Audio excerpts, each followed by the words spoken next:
ربنا ظلمنا أنفسنا وإن لم تغفر لنا وترحمنا لنكونن من الخاسرين গভীরাত নিঝুম রাত ঝিমানো রাত্রিতে চাঁদের মতো আজের মুসলমান নরনারী নিয়ে তোমার কালামের 2-3 আয়াতকে সামনে রেখে তোমার অপছন্দনীয় কাজের একটা তালিকা আজকে প্রকাশ করলাম, উপস্থাপন করলাম। সে শান্তি সে দুটো হাত তোমার দরবারে পেতে আছে, গুনার দিকে নজর দিও না। বান্দা মনে করে তামাম জিন্দেগির গুনাহগুলো মাফ করে দাও। জনম দুঃখিনী মা, জনম দুঃখী বাপজান যারা দুনিয়া থেকে বিদায় নিয়েছেন, জিন্দেগির গুনাহগুলো মাফ করো, কবরগুলোকে জান্নাতের টুকরা বানায়া দাও। রব্বিরহামহুমা কামা রব্বায়ানি সগীরা, রব্বিরহামহুমা কামা রব্বায়ানি সগীরা।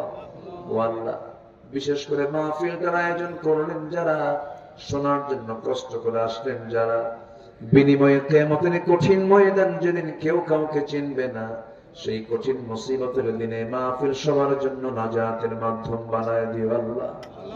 তোমার বান্দাগুলোকে নিয়ে এমন সময় হাত তুলেছি, মুসলমানদের পায়ের তলায় মাটি নাই। বাইতুল আকসাকে তুমি আল্লাহ মুসলমানদের হাতে তুলে দাও, কাশ্মীরকে মুসলমানদের হাতে তুলে দাও। এই ক্লান্তি লগ্নে মুসলমানদের জন্য একটা ওমর পাঠায়া দাও। আমার গোলাম রব্বানী ভাইকে কবুল করো, আমার হোসেন ভাইকে তুমি আল্লাহ কবুল করো। সবার নাম তো আমার জানা নাই, যার যা চাওয়া তুমি আল্লাহ পাওয়া করে দিও। তোমার মনোহরপুরের বান্দা বান্দিরা কত সুন্দর করে দান করলো, আমার দিলটা খুলে গেছে, আমার দিলটা ভরে গেছে। আল্লাহ, এই সমস্ত দানের বদৌলতে উত্তম পুরস্কার তুমি আল্লাহ তাদেরকে দিয়ে দাও।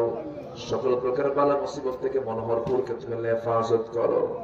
এই গ্রামের প্রত্যেকটা যুবকদেরকে তুমি আল্লাহ খালিদ বিন ওয়ালিদের সঙ্গে তুমি আল্লাহ দয়া করে কবুল আর মঞ্জুর করে নাও।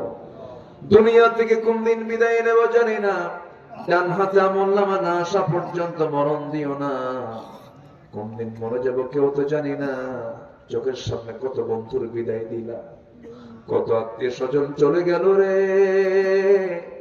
আমাকেও মানুষ একদিন বিদায় দিয়ে দেবে। আব্দুল্লাহ আমি একদিন খবর হবে নাই, গোলাম রব্বানী নাই, দুনিয়া থেকে বিদায় নিয়েছে। আল্লাহ মেহেরবানি করে তোমার কাছে ফরিয়াদ করি, হিসাবটা কঠিন করবে না। আল্লাহুম্মা হাসিবনি হিসাবান ইয়াসীরা ইয়া মুকাল্লিবাল কুলুব সাব্বিত কলবি আলা দীনিক। আয় আল্লাহ তাআলা, যেদিন দুনিয়া থেকে বিদায় নেব রে, টেনে হেঁচড়ে ঘর থেকে বের করে দেবে, জীবনের শেষ গোসলটা হয়ে যাবে, মরা মুখ সব দেখে দেখে চলে যাবে, কবরে শোয়া দেবে, 24 ঘন্টা যাবে না, মাথার চুলগুলো খসে খসে পড়বে। 3 দিন লাগবে না রে, চামড়াগুলো গলে গলে পোকার পেটের খাবার হয়ে যাবে রে।